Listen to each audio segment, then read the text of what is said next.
The bullying ended, but Derek's social life never improved. How could he possibly make any friends when his family was such an epic disaster?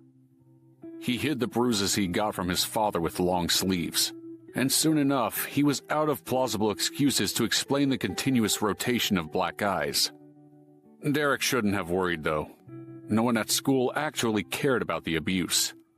Caring would have been too much effort. His classmates and teachers simply pretended not to notice how beat up he was. Derek liked to pretend their apathy was due to his own skills as a liar, but deep in his heart he felt bitter and hateful. No one cared about him. No one ever would. Except Carl. Life was painful but manageable so long as Derek had his little brother. Carl was his family, sole friend, and confidant. He was Derek's whole world. But soon enough, adolescence hit in full force, and Derek started having crushes on girls. First love was supposed to be a wonderful thing in a person's life, but not for Derek. Once again, he felt utterly helpless. He couldn't get close to anyone he liked because he knew he couldn't bring anyone home to hang out or meet his parents. He couldn't open up. He couldn't ask a girl to the movies or to hang out after school. Derek was tormented by the cruel futility of his life. Often he'd lie awake at night demanding an answer from God himself. Why couldn't Derek know love or happiness? Why did other people get to enjoy what was only an impossible dream for him? Derek's rage started increasing. He had trouble sleeping at night, thinking about all the couples in the world, thinking how lovey-dovey they were, and how he'd never get to know what that felt like. Derek knew he was different. His fatal flaw wasn't being shy or having a bad case of acne. No doctor could cure his affliction. His disease was a life sentence. It had a name and a surname.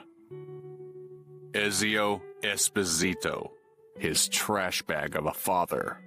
Derek started concocting plans to get rid of his father, even if that meant killing the bastard. At night, he would lie awake and devise elaborate scenarios that often involved prolonged torture. He would make Ezio suffer like Derek had for all these years. But when morning came, Derek would always realize it was wishful thinking. Just a dumb plan. Derek was angry, but he wasn't ruthless enough to murder his own father. He remained an angry teenager, nothing more. He didn't have the means to carry out his plans anyway. At least, he didn't have the means to do it and not get caught. Kill Ezio? Sure. And what then? Live a whole life racked with guilt? Run away from home to avoid being arrested? Run away with what money? Killing Ezio would mean abandoning Carl and destroying any possible chance of future happiness.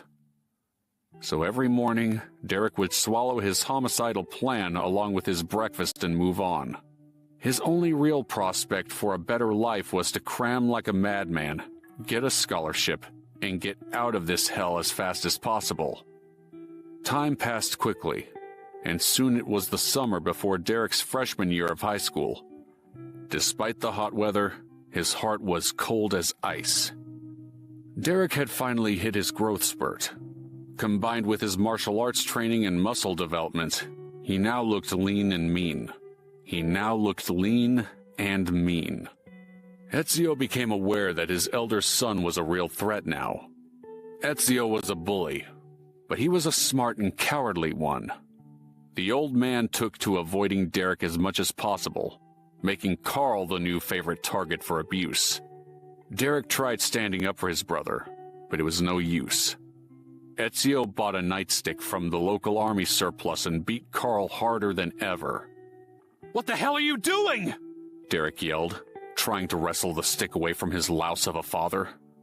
Ezio struck him across the face with the nightstick, rattling Derek's brain. "You boys need to learn some damn respect. I'll kill you if you don't shape up," Ezio snarled. Derek had been helpless to get it to stop. Ezio might have beaten Carl to death if the ruckus hadn't alarmed the neighbors.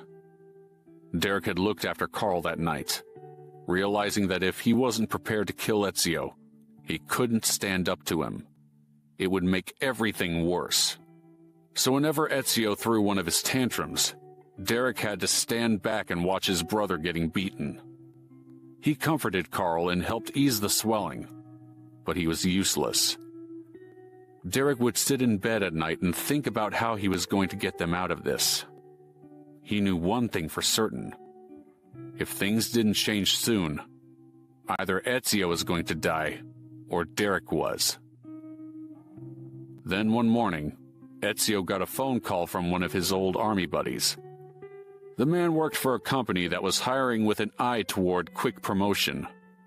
If Ezio landed this job, he might start climbing the corporate ladder for real. "Finally, my ship's coming in," he told his sons. Derek and Carl only nodded and ate quietly. He didn't really want to hear them speak. Ezio went and put on his best suit despite the heat. He and Derek prepared his briefcase and laptop. "You need to show up prepared in this world," Ezio told Derek. "You should learn from my example. Don't be a bum your whole life." "Okay," Derek said, even though Ezio was the biggest bum he knew. Ezio was in a real hurry. He ran to the elevator, pushing the button like a madman, but the light remained red. Someone on the top floor was taking a long time getting into the car. Cursing the condo, the building manager, and his own rotten luck, Ezio rushed for the stairs. Derek stood in their doorway and watched his father. And that's when Derek noticed how the hallway floor reflected the light in odd ways. The floor looked wet. Derek realized that the janitor had just washed the hallway, but had forgotten to put up the wet floor sign. That was dangerous.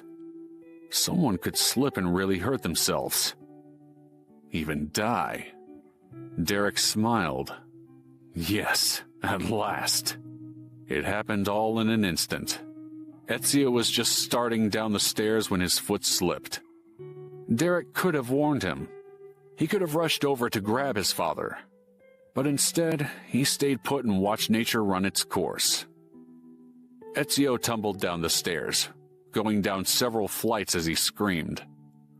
At the bottom of the steps, his body was a broken mess, all his limbs bent at unnatural angles. Derek grabbed his phone and took several photos to prove that the floor was wet and there was no warning sign. Already, he planned on hiring the best shark law firm he could find and suing the building management firm. Only then did he carefully walk down the stairs to confirm Ezio's death. His father lay there, incapable of speech, his eyes fixated on Derek. He was silently begging for help. Derek grinned. "Haven't I learned from your example, old man? You're the one who said I should never delegate. If you want something done right, do it yourself. Wasn't that how it went? Your phone's in your pocket. Take it out and call 911. I'm a useless dumbass after all. I don't want to screw up calling for help, Daddy." Ezio's eyes were full of shock and hate. Then his head went limp, his gaze blank.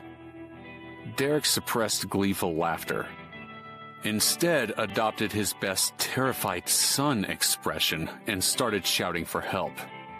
When the ambulance arrived, he made sure to squeeze out a few tears. They comforted him, believing he'd done everything he could to save his father. Bunch of idiots. As always, Derek's mother was too obsessed with her problems and feelings to bother looking for a lawyer to manage their lawsuit. She left everything in Derek's hands. That's how he was able to kill 3 birds with 1 stone. After careful research, he contacted and hired the best lawyer they could afford. Derek also arranged to be the client instead of his mother. Mr. Thompson looked surprised to be dealing with a young teenager.